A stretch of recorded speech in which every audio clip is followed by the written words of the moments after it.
అసలు నిజంగా ఈ స్థాయిలోకి ఒక మనిషి ముఖ్యమంత్రి స్థానంలో ఉంటూ ఆయన కన్నా నేను కొడుకు వయసులో ఉన్నా నేను. మా నాయన ఆయన ఇద్దరు సమకాలికులు. నేను కొడుకు వయసులో ఉన్నా.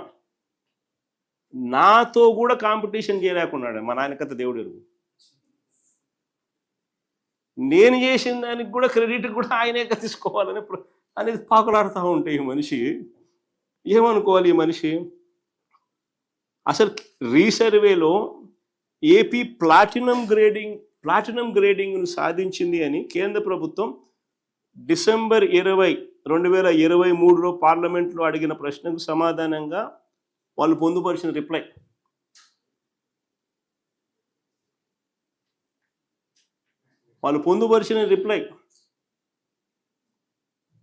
ప్లాటినం గ్రేడ్ ఆంధ్రప్రదేశ్ గవర్నమెంట్ సాధించింది అని 2023 డిసెంబర్లో పార్లమెంట్లో అడిగిన ప్రశ్నకు సమాధానంగా వాళ్ళు పొందుపరిచినారు. 168 districts of states of which AP is part have completed 99% and above of the work on 6 components.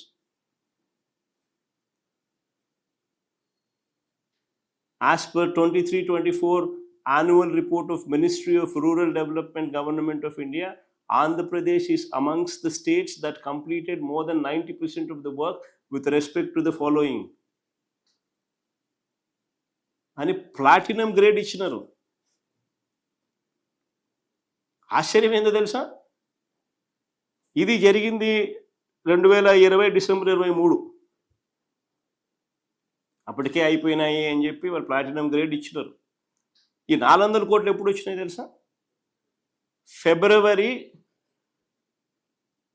19, 2025 అంటే చంద్రబాబు నాయుడు ముఖ్యమంత్రి అయిన 6-7 నెలలకు ఫిబ్రవరి 19, 2025కి 400 కోట్లు వస్తే ఆ 400 కోట్లు చంద్రబాబు నాయుడు చేసిన గొప్ప పనికి కేంద్రం ఇచ్చింది అని చెప్పి వీళ్ళు క్రెడిట్ చోరీకి పాటుపడుతూ దానికి ఆయన కేంద్ర మంత్రి ట్వీటు, ఈయన థ్యాంక్ యూ, ఈయన మళ్ళా మాటలు, క్యూఆర్ కోడ్ ఈయన తెచ్చిన సొల్లు మాటలు,